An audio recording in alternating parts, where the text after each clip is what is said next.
I'm Rochan Sankar from Enfabrica. So we have at Enfabrica thought of and built into a device a solution using a combination of both hardware techniques and software programming model to what we call the accelerated compute fabric approach. And in a nutshell, what we're doing is refactoring the endpoint attached to accelerators. What you see in the diagram is that in lieu of having a single attached RDMA NIC to every single accelerator through some form of PCIe switching and then switching that or forwarding that to the network, what we've basically built is a fully connected I/O hub across multiple accelerators. And so this is driven by its own driver and host stack, controlled by a control plane CPU. But this ACFS card effectively connects to over a full mesh to a, let's just say, arbitrary surface of compute, or a scalable surface of compute on one side, and it connects to a scalable surface of network on the other side through very high port density. So this is combining the functionality of the PCIe switch as well as an array of NICs, as well as a network switch in one device. So you're going after both the front-end network and the GPU native fabric, or? Not the GPU native fabric today, because that's at the bottom and that's proprietary. But this chip is architected to be able to do that going forward. As those interfaces eventually become more standardized, which we believe they will be, I'll show you in a few slides exactly how we make that happen. But the systems, the problem that I explained over the previous slides, the systems demand an element that actually has both these scale-up and scale-out interfaces.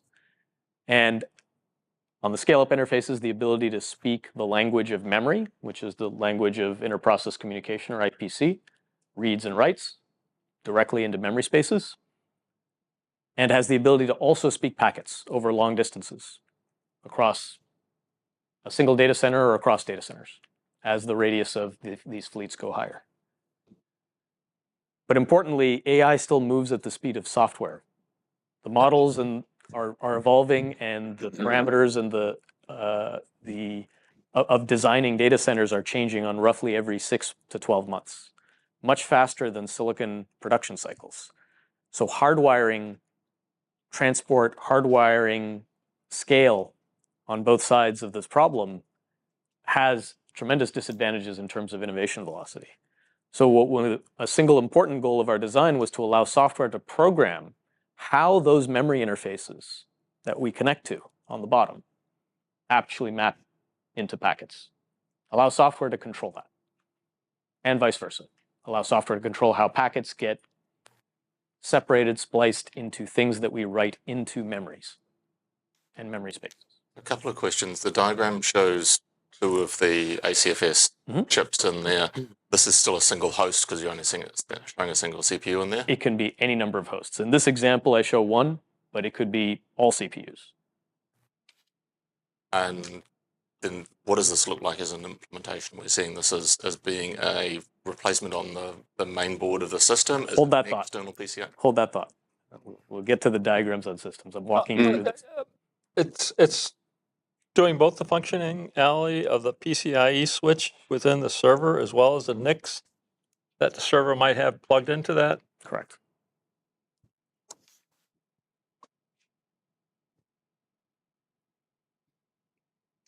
I can see you asking why. Yeah, I understand there's rationale for why if you want to try to do both these sorts of things at the same time. But, I mean, it's a number of questions here. Go ahead. Yeah, I'll tell you why. All these GPUs through those PCIe switches are doing the exact same thing. They're all moving data to go to a NIC in the scale-out direction. We're not solving a general form PCIe switching problem. That's not the goal of this. When we look at the systems today and how they're constructed, every single one of this is only going through those PCIe switch layers in order to get to a NIC to scale out. And then there's some PCIe bridging happening between the CPU and the GPU for the most part.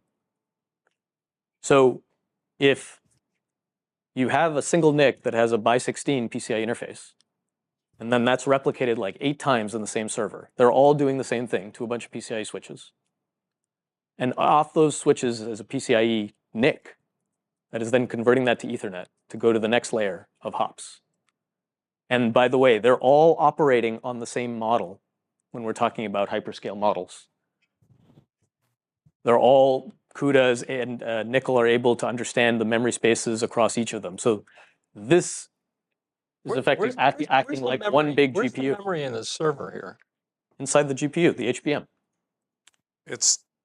But, I mean, the CPU has memory as well as a GPU. Yeah, but the CPU memory is not used in floating point computations for models. Is it fair to say that essentially what you're doing is eliminating the CPU as a middleman on the PCIe bus, and you're We're not eliminating the CPU. We're not eliminating the CPU. The CPU still has a function, right? The CPU is a head node. That's where the actual kernels are fired from. Right. But from a communication point of view, it's GPU across a PCI bus. You're wired directly to the GPU PCI bus, then out to the network. But that's how it's already done. Okay. So if I go back to the previous slide, right, I showed you how the current systems work. Right. The current systems work by saying there's a GPU, which goes to a PCI switch, Right. which goes to an RDMA NIC. Right. This is called GPU direct. Right. So this already scales without the CPU intercepting the data. Right. Okay, so that has been done for like 10 years already. What we're collapsing here is the inefficiency of this stack. Between the PCIe switch all the way to the first hop of the network. Okay. You have 3 tiers of devices Gotcha. that are effectively just trying to get data out. Mm-hmm. And so that's the difference between this diagram. Actually, the next slide is the build for this so that you can better understand that. It's basically taking this diagram that you just saw Right. and converting it into that diagram. Okay, so you're getting rid of the PCIe translation layer. It's not a translation layer. It's the same memory map, Okay, right? It's simply, through layer, pardon me? pass-through layer, whatever. Yeah, we're basically converging, instead of PCIe, which operates like a tree that's rooted on a root complex. Yep. Right? In this architecture, the GPU is actually the central data producer and consumer. So we make it a full mesh fabric. Okay, So and therefore the general purpose CPU is hanging off of This your device. PCIe bus, where you're effectively the whole master and control of the system, rather than the general purpose CPU. The CPU is still the root. We're not a root complex, right? Okay. But what we do have, to your point, is we are the memory manager. Yeah. We are the element here that says, oh, you want to go here, we direct your traffic there. Right. You want to go here, we direct your traffic there. Inside of CPUs is an element called an IO MMU, Yeah. IO memory management unit, which usually takes care of that function. Yeah.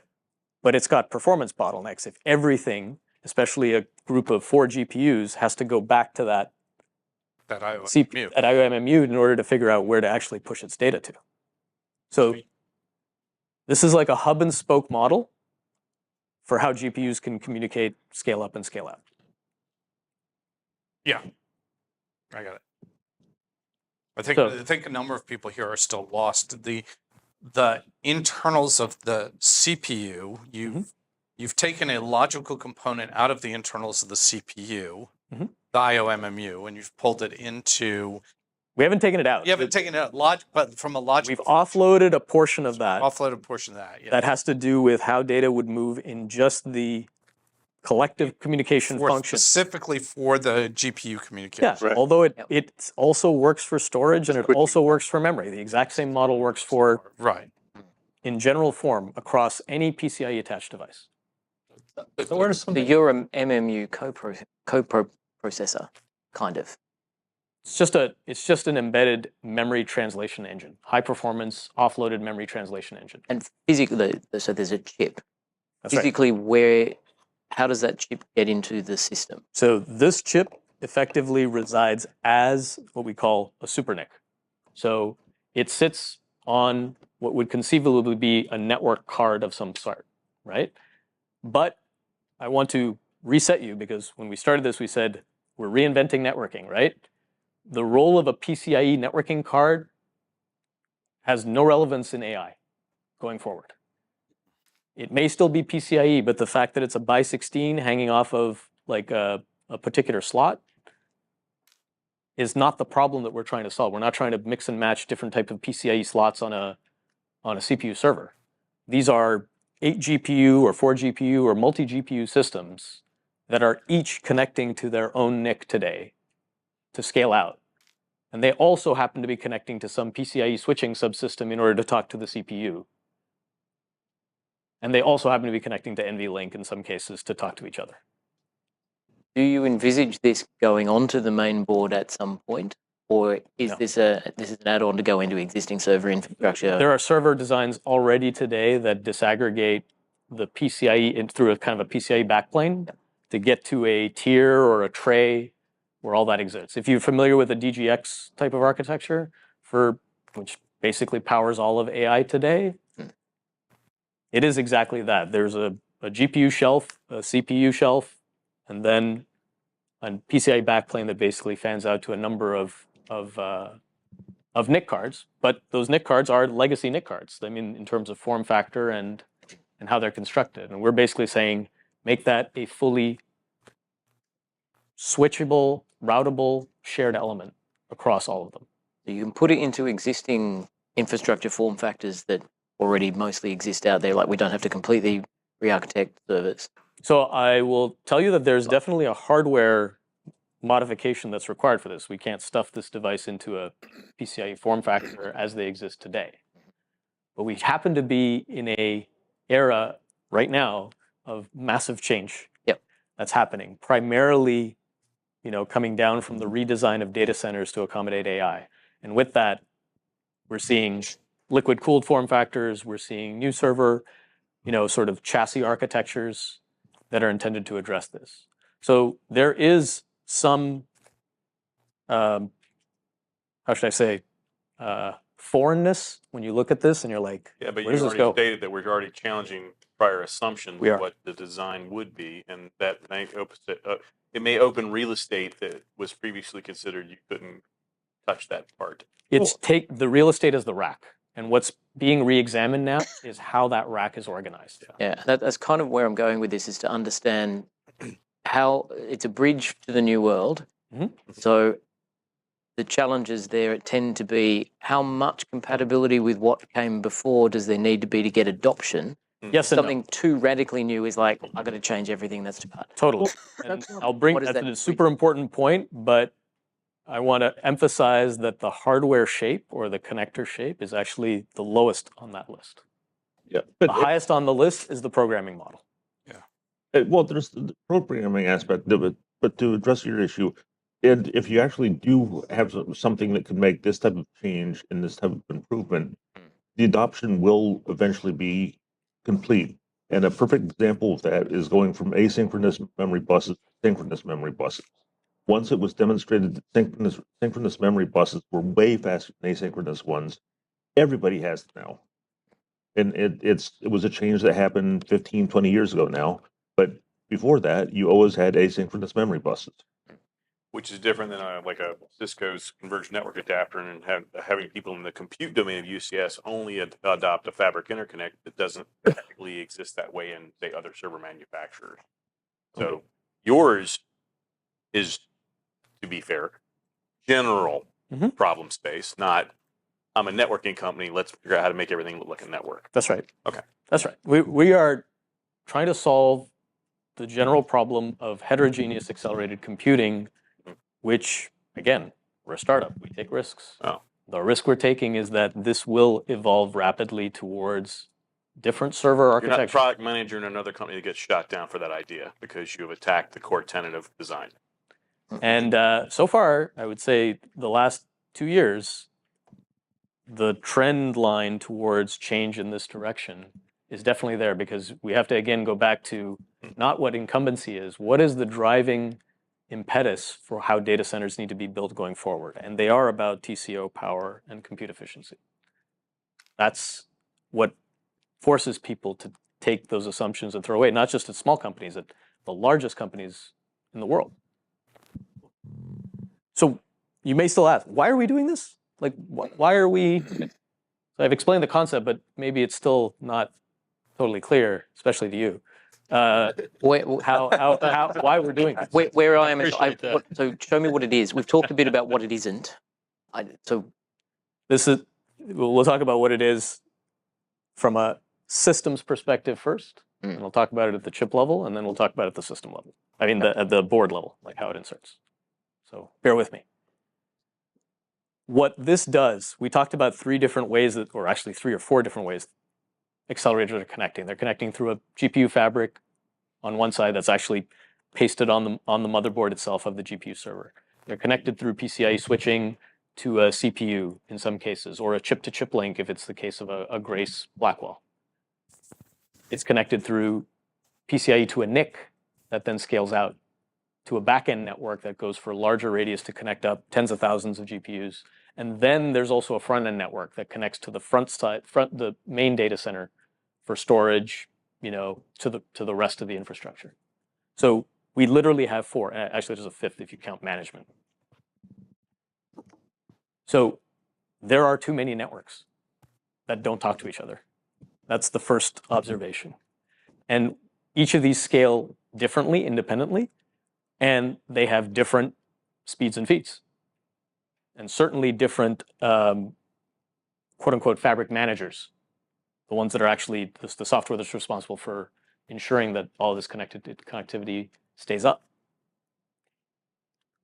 One of the important things is that I should stay over here, the GPU burst bandwidth that occurs over this interface is much higher than the burst bandwidth through this interface. It's fully dedicated. There's actually, NVLink is NVSwitch is like a 14.4 terabit switch and has each one of these links now running at 224 gig per lane compared to PCIe Gen 5, which is at 32 gig per lane. So we've got a significant difference in the amount of bandwidth that can be done for things like tensor parallel operations in an AI workload versus what goes out through this side. What this is doing... Just a comment that if you want to show that, you might want to wiggle your mouse over it rather than use a pointer, because yeah, they can't see it. There's 12 of us here and thousands of them out there. Thank you. I'll do that. Hundreds of thousands. Sure. So billions. There's billions out there. Legions. Repeating my point, the burst bandwidth here much higher than you can accommodate than the burst bandwidth down here. It's when those GPUs were connected single-homed to a NIC. When you make this a switch fabric, one of the things you have in elasticity is the ability to drive more bandwidth through a port, and actually, since you have the ability to map to the entire memory space here, you can present scatter-gather lists from the entire memory map of the server. It's an exercise left to the low-level primitives, how you move that memory or access that memory, but that's exactly what NVLink is for. It's so that there's a global memory addressing of all of the HBM that's here. What you're calling to the left, the burst. Exactly. Example. Exactly. And my point is that you can actually, even though PCIe is only by 16, and let's just say on Gen 5, 512 gigabits per second, through an ACFS device, you can actually burst 3.2 terabits directly to that GPU's compute because you were able to stripe it and distribute it across all of its I/O. And that's of the available 8 that you mentioned earlier? Pardon me? That was of the available 8 terabit you had mentioned earlier? Yeah, that's the 3.2 is facing on the network side, and 5 terabits facing the GPU side. Thanks. So, I mean, up to this point, we haven't really talked about the problem being the front-end network. It's not the front-end network. This is still a back-end network. The network between CPU to CPU is not shown in this diagram.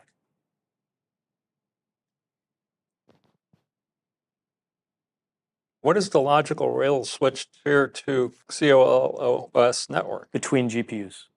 Between GPUs? I thought the GPU to GPU was the GPU fabric switch above. NVLink only goes to 8 to 72 devices.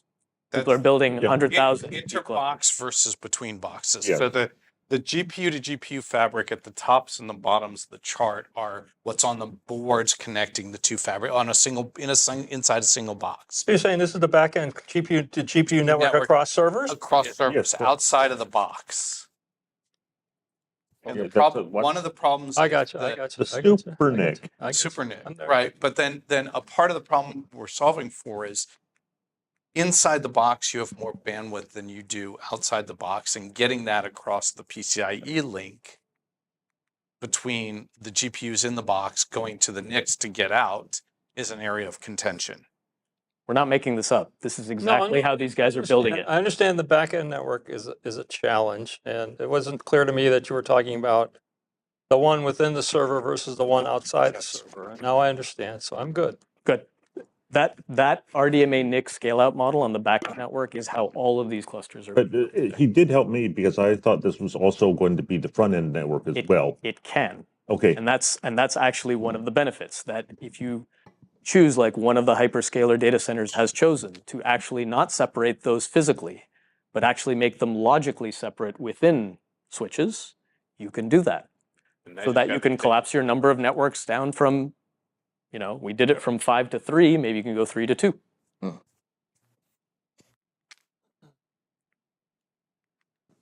So going back to this diagram, the purpose of this is, again, an efficiency drive. And if we can get more burst bandwidth to the GPU, then we can avoid scaling to potentially more, or having stalls that actually leave compute underserviced in terms of the total effective job time. The other artifact here is that there are fewer memory copies that are pitched around this system. Whenever you move over a network, you're always doing copies. Whenever you move locally in a coherent domain, you're just doing memory accesses, right? The memory itself doesn't move. This allows basically a accelerator direct model to anything. We think of like GPU direct, you can think of storage direct, we can also do memory direct. Anything that is a memory, where you land data from a network, we can land it to. Yeah, so that diagram specifically is moving memory from GPU. So the actual memory we're talking about is attached to the GPU. Is inside this the GPU, diagram. actually. Yeah, in this diagram it is. In this diagram, that memory, which is not shown, because then this diagram would be even more lives in the GPU. busy. But in theory, Yes. the memory could be somewhere else. The memory could be anywhere, exactly. Which means that you could land data that eventually had to be processed here on a memory on the side, or in CPU DDR, and construct very elastic pipelines of how you move data to avoid stalls. You can think of this as like a streaming amplifier for data across the entire data center. And the element that makes that possible is turning the NIC into a crossbar, a switch. So let's take that concept but go back to sort of that simplified description you said. Yeah. Right. If we think about what exists today without the ACFS, right? Yes. In that diagram, the GPUs at the top two on the left, they can do direct memory access. They can lend each other memory, right? Across the interlink. But they cannot do that easily to the GPUs down on the bottom today. They have to do it over a network by doing copies. By doing copies. And we do copies as well. Right. We just do it through fewer intermediate nodes. So by collapsing the PCI switch, thank you, and the RDMA NICs, and the first tier of the network. We've created essentially a converged Ethernet PCI crossbar. Correct. That then allows you to get directly from the top to the bottom in fewer steps with less contention. Correct. You got it. I'm already doing the weight calculation of what you just saved for a smaller form factor placed at the edge of a network, and I'm kind of excited right now. So, weight and power, and we it's a little bit less fire we're setting to the earth by removing a bunch of stuff. yeah. Exactly. Merging it. And Penguins. trying to keep data fed to every So consumer. you're saving the penguins. We You're saving the penguins. haven't saved anyone yet, but we'll hopefully save a few. Gotta start somewhere, man. Gotta start somewhere. So this would require changes to the CPU handling of PCIe protocols and Nope. That's a design requirement for us. you fully support PCIe protocol up to the ACFS. So PCIe gets terminated here, right? We don't encapsulate PCIe over Ethernet. That's not how RDMA works today. So we just use effectively RDMA constructs with the API definitions and the libraries as they're defined today. And you guys are fetching ahead, but one of the fundamental, credos of us is do not change the programming model at all. Insert directly with the way the CPU talks to the GPU, the way that those devices talk to the NIC, with the way the NIC talks to the network. Don't change a single protocol. Don't change any northbound interface. Keep everything under the hood. It's a requirement because anything different, inventing a new protocol, it's just going to die on the vine. There's too much investment made across these ecosystems to do that. But changing hardware, that's what's actually easiest. I'm going to skip ahead a little because we spent a lot of time on just the key attributes of this. But one of the things I want to say that is important about this is that you can envision, based on this type of architecture and with enough bandwidth on those blue links that we see there, that GPU fabric network that exists today as a back-end network connecting some small radius of GPUs need not exist. It can be collapsed because if you just create multiple rails of those devices and have multiple links going to those devices, you've created a full crossbar mesh. Which I don't have to use just for this. I can use it for everything else as well. Correct. This is incredibly cool. And importantly, the bottom line, the programming model didn't change. At no time did you try to rip CUDA out of this? None. Okay. Nickel, we plug in just as it is, or any CCL for that matter. So let's now go to the chip level perspective, because I think it's important to address, okay, how does this mate with what is actually going on and what people are building? We're a small company. There are big behemoths who rule the silicon that is currently governing the space. There are three approaches to how to build server networking today, and what we can sort of fast forward will happen over the next few years. The center that you see here, the center column, is the current traditional RDMA NIC model. For front-end networks, there was this big movement into DPUs, which were effectively massive amount of processing offload pushed into the NIC for the purpose of virtualization, security, all the things you need on that front-end network. Not requirements on the back-end network that is just trying to move data between GPUs. Some may argue that there are needs for additional security on that and the like, but certainly you don't have the same richness. You're not necessarily doing firewalls, and there's no concept of vSphere virtualization on a GPU and the like that you need to put on that. So this traditional NIC model, is what is populating the volume today. On the left-hand side is what some approaches, you could look at, for example, Intel Gaudi. You could look at the Google TPU as kind of somewhat of a variant of this, whereas basically make the NIC super small and put it in the accelerator itself and have it effectively directly talk to each other.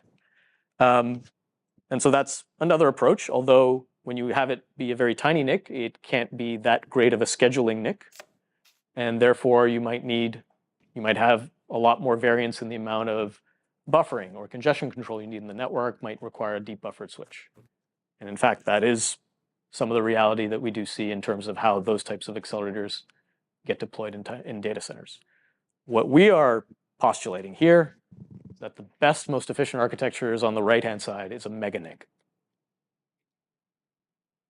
It's a contrarian view to the others today, but there are reasons. The micro NIC is effectively one link per coming out. The traditional NIC, the same. The mega NIC has the ability to actually pool and say, I have many terabits across many ports that are being switched, traffic managed, forwarded, classified across shared resources. So I can make the optimal decision on load balancing. I can make the optimal decisions on traffic engineering. I can recover from failure on one port by failing over to different ports. So there are advantages on that one. The resiliency scheme for the left-hand side actually is left to the accelerator. Like if you are building a micro NIC and you're actually saying, oh, it's a chiplet or something, I'm going to integrate it in there. Who takes care of actually how you do resiliency is actually going to be left to the accelerator in terms of how it handles data failing over between ports. In the MegaNIC case, this is fully switched across all ports. Most important disadvantage of the left-hand side is that you're actually taking away area from flops. The more amount of networking you're putting on a GPU or accelerator, we talked about the original, the highest bandwidth, low latency exists when compute can exchange stuff within the same die or within the same chipset. The moment you add heterogeneous elements for networking on there, you're actually taking that away. It's why we see the leader in this market actually not doing that and actually maximizing. They didn't go and integrate, ConnectX with Blackwell. They kept ConnectX separate and they maximized Blackwell to twice its size, to twice of H100. The other thing that we have to understand is that this problem of scaling means that the shapes of the machines we're trying to build, 10,000 GPUs, 100,000 GPUs, 1 million GPUs, means that congestion control can't be fixed. Traffic management can't be fixed and landlocked inside of NIC firmware. There's programmability that's required. We know that InfiniBand works well in small radiuses and distances. Try running InfiniBand across data centers, we know it falls apart. So mechanisms that allow programmability of congestion control become supremely important in this market, where scales can move extremely big. Customers are now looking at multi-site training, not just what can be done in one data center. You can think of it, if a model size for, let's say, GPT-6 takes up this much compute, chances are it's not going to fit in one data center. It's going to require some number of data centers to be put near each other with varying distances, which means the distance between two sets of nodes will be different. How is the resiliency so much better in the MegaNIC versus the microNIC? They're both single ports coming out of the... The MegaNIC is not the single port coming out of it. The MegaNIC is what are those in our green case, lines 32. coming out of it? The green lines at the top? Aren't those Up here? Aren't those single ports? Yeah, they are single ports. In the first one, each NIC is sourcing the port. The NIC doesn't have any shared view of the other ports. So that's what I said when I said that the switching and resiliency scheme is left to the GPU. It's because any shared element has to exist here. There's no shared element here. In this device, the shared elements are sitting right behind those ports. So in a way, you're collapsing the switch right into the chip, right into the NIC. So it's kind of a NIC and a switch all in one. Correct. You got it. Yeah. Have you given any thought to what protocols you would use over this? The protocols are fixed. They're Ethernet on one side, IP, Okay. And Rocky, TCP on the network side. with that, are you paying any attention to Ultra Ethernet? Yeah, we're on the technical advisory committee, so we are following it. We believe that it'll have its day, but today the problem that customers are having is scaling for the immediate next generation using the API sets that they have right now, which is all InfiniBand verbs. Okay. So when Ultra Ethernet becomes, if it becomes de facto, we will support it. And this generation of product, which is already committed, we started designing this chip before Ultra Ethernet was Okay. formed. I was just wondering if you were... We're tracking. Okay. On that side as well as the other side. So the other side, there's this consortium that might be evolving called UA-Link.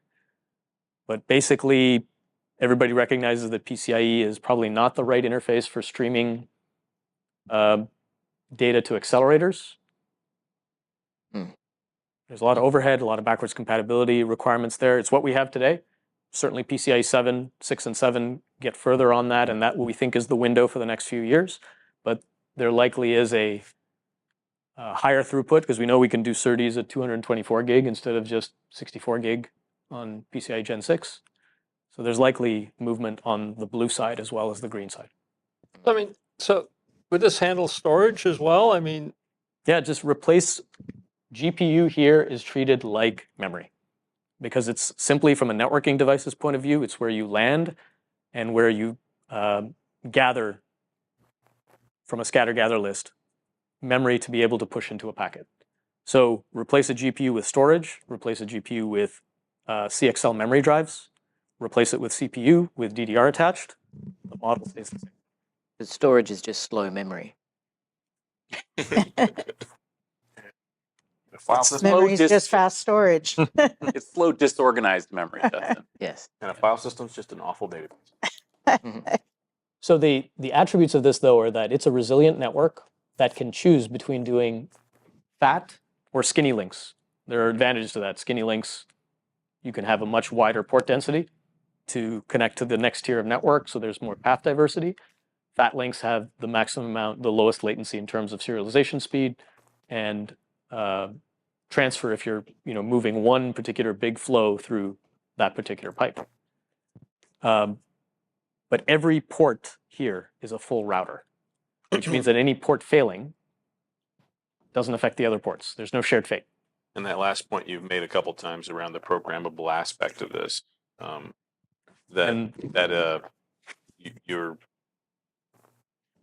your failure in your domains are you could self-inflict, but there's clearly some flexibility that you're introducing into this. We are a shared element, so us failing takes down the associated thing. But the thing to realize at data center scale for these workloads is that when you have parallel computing, the failure of any node affects a greater workload radius. Yeah. So, for example, today when one GPU goes down, but it's part of a let's say an NVL domain that's wider, it actually, the most convenient thing that operators do is shut down the entire NVL domain for it. Or if it can swap in a replacement, it can do that, but you're changing the code path. and you wouldn't have two ACFS switches inside a server GPU. You could. If you had, let's say, as I showed in that previous diagram, if you had the ability for each of those GPUs to rail to each of those, so you created a mesh between GPUs and ACFs, then you could create an even more resilient system, not on just the network side, but on the GPU side. How much nonstop architecture you want to pay for? Probably the question there, right? Yeah. So It's only a question of money. I mean, as long as I got the power and cooling covered, I think we're okay. yeah.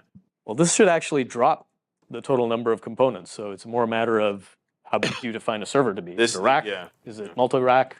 We're already getting to the point where NVL72 means that the rack is the computer, right?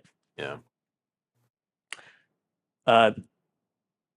This actually has, I'll show in the next slide, multiple internal switch fabrics on both sides with a mesh of NICs, and it also enables a very composable IPC domain. What I mean by that is that right-hand side, which looks uniform right now with GPUs, replace it with any kind of processing topology that you want. It's basically a way to write memory and get back memory without actually data going through any CPU loop. And I looked at some of the keywords on your website and these posts that you made, and even the ones on the UEC. And I think it's the first time you used composable today in the conversation. So when you say composable, tell us maybe more about what. Or I'm not trying to. What we mean is that, and the reason it's not there is because it's been an overused word in many ways, but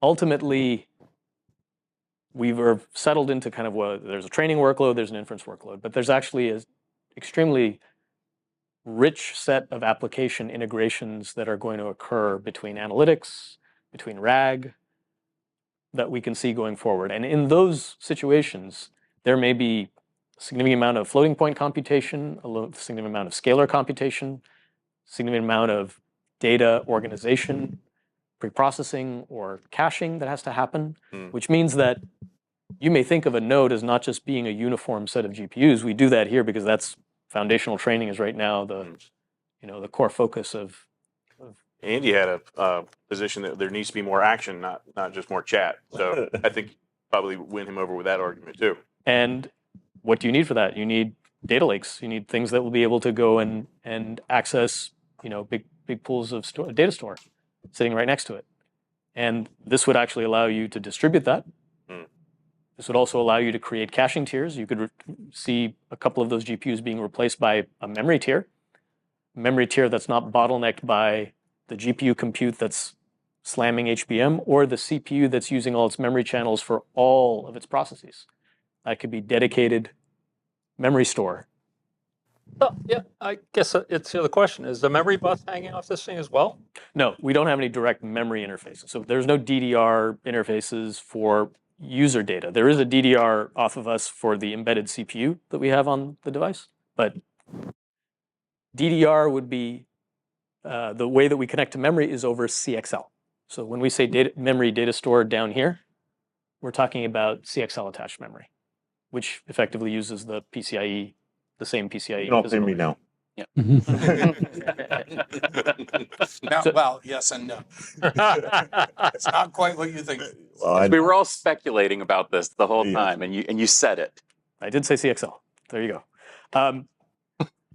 So the nuts and bolts. There's 3.2 terabits coming out the network side over 32 lanes of 100 gig. There's 5 terabits of host or accelerator or memory facing or storage facing bandwidth over between 128 and 160 lanes, PCIe 5 today, going to PCIe 6.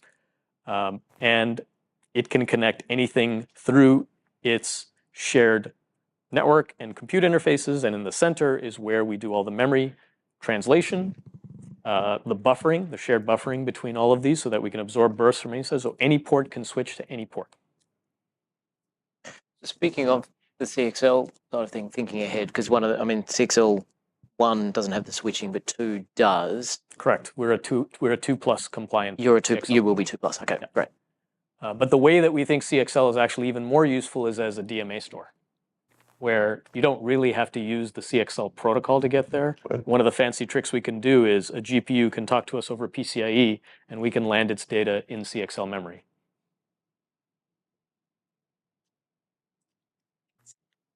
So, what does this chip have that our other RDMA NICs don't have? Well, fundamentally, it's 4 to 8 times the bandwidth.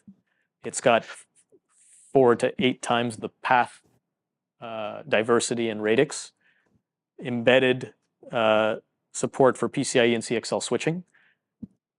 It supports 800 gig flows out the door. Can drive fundamentally programmatic transport and congestion avoidance over the same API set that people are using today. So there's nothing that has to change at the PyTorch layer. There's nothing that has to change at the libfabric layer. There's nothing that has to change with respect to how those applications, the CCL, collective communication libraries, talk to those today. We have to obviously integrate what we do under the hood into those libraries, but we have coded those things up to support. There's this one line on this chart that's going to be just very disturbing to me. The second line from the bottom. Every 10 to the 56 years, you think an ACFS is going to fail? No, sorry. That's job failure rate due to NIC rails. So NIC rails means what is the failure rate of a cable failing? Because the chips failing is actually not on the Pareto list of where it is. If you get rid of cable fails, you'll eventually find chip fails being a big driver of it. But the biggest driver of failures for why a GPU has to checkpoint is actually the cable to the NIC dropped or flapped, and therefore somebody didn't get their collective in time. The overall application just trying to do that says, okay, I don't know what to do. Let's go back and check. Design for fail versus design for flail. Correct.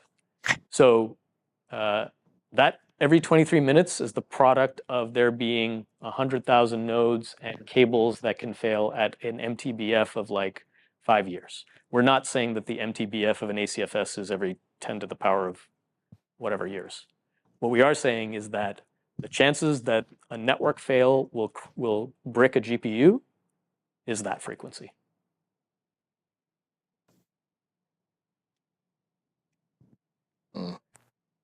And because of the architecture, if a physical cable fails out the back of this, the actual switch inside the ACFS is going to rewrap the packet without loss of packet. Yeah. Well, You've prefetched my next. We're slide. pre-pitching for you quite nicely today. Yeah. we haven't bioengineered a microorganism yet that munches on copper or glass. So probably safe for now. Yet. But with AI, we could engineer such We don't. Yes, we do. They're called squirrels. Squirrels in data centers. Have you considered that? we have. They're always. Well, they're People already the start biggest cause of outages now. We'd even hire them. Outstanding. So for those of you who are chip fanatics or just have a sense of how those things are built, how chips are built in different categories, this is just a quick primer on like how it's built differently, because this doesn't look like your normal NIC. This is actually much bigger than what you would see on a typical NIC card. And why is that? It's because it has higher chip I/O density. It actually has an array of NICs. There are 10 NICs inside of this device, and they are enmeshed in crossbars. There is a plane that can take from any PCIe port or host-facing port and basically fully connect it in whatever way towards and steer it towards any one of those pipelines. And those pipelines can either process the header part, or they can simply direct the payload to be moved. The important thing is that through those NICs that are in the middle, no data actually moves through them. Like no payload actually moves through them. The payload is buffered and then just DMA'd directly to the decision that's made by those NICs on where they should go. That is different from any NIC that you see today. So if you take it on the other side, you have the same thing on the shared flow buffering, the fourth bullet here, and packet processing, where this looks like an Ethernet switch, a shared element that can take all the aggregate traffic that has come from the GPUs and make decisions on how to traffic engineer it, load balance, know that a port is in error state or in fail state, load balance it to a different port. Aggregation and sharing and pooling, as in anything, right? Trying to aggregate all of the traffic into across multiple lanes of a highway versus a single lane. You get better distribution of resources, better distribution of work. So aggregation is our friend when we're dealing with big iron workloads. When we deal with very tiny workloads, then you need granularity and bin packing. So the chip itself has 192 SerDes. It reduces overall system power because we're taking out tiers of SerDes that would exist between the PCIe switch and NIC, and between the NIC and the first hop switch. We can rail this system, so we can actually scale linearly, like we talked about, in order to actually create a highly resilient, scalable network without having to actually create different fabrics for a GPU fabric versus a scale-out fabric. The traffic engineering I want to talk about for a second actually enables two things. It limits the need for deep buffered switches in the network because you have a larger surface of traffic engineering at the endpoint, which means that when data is just about to land at the receiver, but it hasn't posted a buffer and it drops, well, that's the most expensive transaction because it has to tell the sender to resend it. That is a situation we avert because we're able to do early signaling based on the aggregate amount of traffic we are getting, and we have a large shared buffer that we can queue up in case those types of events happen. Typical NIC buffers are much smaller, like 1 to 2 orders of magnitude smaller than what we have in this chip. So it's a trade-off between latency and throughput. You don't want to buffer significantly, but you avoid having to have super deep buffers in the network that end up actually creating a lot of latency and jitter. So a note about the programmable transport. The transport actually doesn't run, its control plane does not run inside our chip. It runs on an attached modest core CPU. The reason for that is we make the transport programmable on a standard ISA and device that the customer can choose or the customer can access. And that allows them to have control of network operations. we talked about why a DPU is useful. The use case for a DPU was so that the customer could actually own and operate or program the control plane and the transport of those devices. Now we're basically have built this massive system level DPU where the PU part is in the standard modest core device, but the big fat data plane is in our device. And that allows you to actually scale your packets per second. Any port can be a transport port. It's not dedicated. You could have many PCI lanes go to the transport. You could have few PCI lanes go to the transport processor. But the hardware, all of the transport isn't done in software. The hardware does everything that is required on a per packet basis. Steering, CRC, pacing, congestion reaction, address translation, send and receive coalescing, all the things that you would have to do on a per packet basis. It's the thing that is multi-packet or message-based, where you accumulate things and say, oh, the state has to move. Those are the things we relegate. Why can we get away with that? Because you might say like, hey, can you really do that at 64 bytes? And the answer is no, and I don't care. Because AI does not work on, except for ACKs, on 64-byte packets. Everything is a 10 megabyte, 100 megabyte transfer of files and vectors. So we can use that, and the fact that network MTUs are probably at least 2K, most likely 4K, aligned to page sizes. And when you do that, the ratio of header bandwidth to payload bandwidth is like 1 to 16. It's huge. It allows us to do many operations per packet in software while the data just flows through and lands where it needs to land. So let's talk about the hardware packaging. Somebody here was really waiting for this one. So we're a 3.2 terabit system NIC, you can call it that. And lo and behold, the most popular server form factor for GPU compute over the next 1.5 to 2 years is a 4 GPU server wanting to have 800 gig networking per GPU, which adds up to 3.2 terabits per second. So an ACFS Millennium device can actually replace all of those 4 RDMA NICs in this or a similar type of server chassis, and it doesn't change what either side of it looked like, what is facing the GPU, what is facing the CPU node in there, or the network. It's got different power attributes, it's got an extra CPU complex on it, but it's a different way of cutting the problem that actually ends up with the exact same interfaces from the hardware point of view. On the software point of view, the answer is the same. The right-hand side of this diagram is to show that it's collective communication library stack compliant with no changes. Everything we've done to make this ACFS work is transparent to that stack. When it says, I think that there's only one NIC here, under the hood, that's how we decompose it and actually fan it out to as many virtual NICs as we have inside of our device. And you talked about your verbs are showing on this one, like you mentioned before. So yeah, and these are the same IB verbs. Again, you're not changing or altering. It's RDMA send, receive, write. So are we putting this down on a new motherboard, or are we actually still doing it as a plug-in card? So if you look at how, for example, on the left-hand side, that server is constructed, they don't look like your typical, off-the-shelf CPU servers. It's got a CPU and a GPU that are actually sitting on one specialized motherboard. Right. That's the AI motherboard. Yep. And then the NICs are on either a MES card that sits on top of that, or they're in this front bay that sits at the front. And it's that front bay location that we are able to plug into. Gotcha. And the software stack that you're running is hard-coded, updatable, supportable? This is, changeable?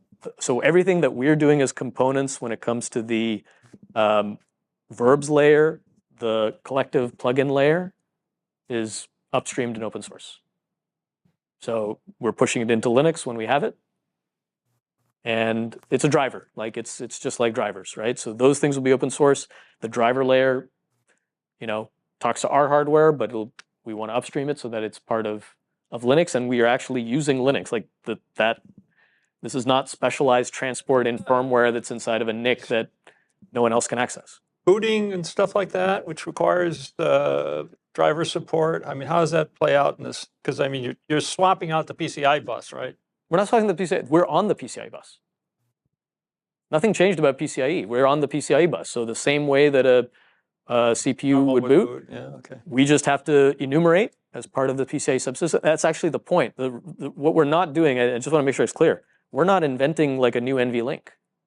Like there's everything follows the same rules of how servers boot, how the BIOS works, how you do enumeration, the memory map, everything that Linux operating systems have enabled, and how it's just more heterogeneous. All we've done is we've refactored components inside of that PCIe mesh to make it far more efficient for the data movement. No other reason. So everything attached sees this as another NIC. They don't know that it's a NIC that's inside a super mega ultra chip. They don't. They think it's the just a CPU PCIe doesn't NIC. need to know that there's 32 ports. It doesn't care. And It it thinks just that sees a it's NIC. talking to an Ethernet network over that NIC. And Yeah, and that's our driver that makes that thing. The collective communication library is the one that thinks, oh, is that a port? Again, that's abstracted away. It just sees a port. We're the one that says, you know what? Break that port up into 32, or break it up into 8. Yeah, but the GPU's PCIe connections are connecting through you rather than, I mean, they're not connecting to the normal PCIe bus anymore. But they're connected today through a PCIe switch. Sorry. They're connected today through a PCIe switch. Another merchant device that is sitting on that motherboard or shelf, and the CPU plugs into it, and the GPU plugs into it, and the NIC plugs into it. In the case of, what we're doing is not unprecedented. Like if you looked at ConnectX 7 and 8, they actually have 2 ports of PCIe. They have a little pseudo switch in there where the CPU comes in and the GPU comes in. So already today, if you look at Graviton's instance, Graviton has an embedded like 3-port, or Nitro has 3 ports of PCIe on it, so that it's just saying that we don't need a separate PCIe switch. If you've already got a NIC and you just make it wider and you put some switching in it. And then in the custom silicon that the hyperscalers are, they you're given the AWS examples. There'll be like Maya and Cobalt. There'll be, you mentioned all the TPU stuff that Google's been doing, and I mean I think they're obviously going to continue to do the innovation. But what I'm seeing here, this is definitely like much again wider market. You're not talking about just a specific vendor. No. Okay. And we can't prefetch all the hardware permutations that this could go in. So the way that we're enabling customers, over the next year to qualify this and get it into their fleets is build a system where this would effectively sit as a card or a tray, put it in the rack and cable it. It's not necessarily the optimal way that you want to deploy in production, although many certain types of customers and racks actually do a fair amount of PCIe cabling. But generally PCIe is a lot more easy to handle when it's inside backplanes and servers rather than cabled out. Yep. But we can enable through this, actually it's effectively a PCIe chassis. Our device, our ACF SuperNIC sits inside of it, and you can cable it either as a GPU networking node, which means all those CDFP cables go down to an attached GPU server or a set of GPU servers, or CPU servers for that matter. So it doesn't have to be a GPU networking node; it could be CPU. Or you could plug into those PCIe slots up to 2 H100 class GPUs. You could put in SSDs, CXL memory drives. This allows basically a quote-unquote composable system. Even says so right there. In order to validate any kind of PCIe endpoint technology, that this can serve as an aggregate I/O hub for. And again, it's got 4 ports of 800 gig going to the network, so it's a network device. It's not just a PCIe switching chassis. The server is the rack, or a series of racks. It's not a 4RU box with cards and stuff in it in this model. Sorry. It, repeat the my question. understanding of this is that thinking about a server as being a 4RU thing that sits in a rack is like, no. On these kinds of systems, the server, like you would have thought, is like, that's a rack. And this is a Possibly component of it. multiple racks. Correct. Yeah, this is, so instead of it being a chip on a board, Yes. it's a several RUs. Yeah, zoom out, rack.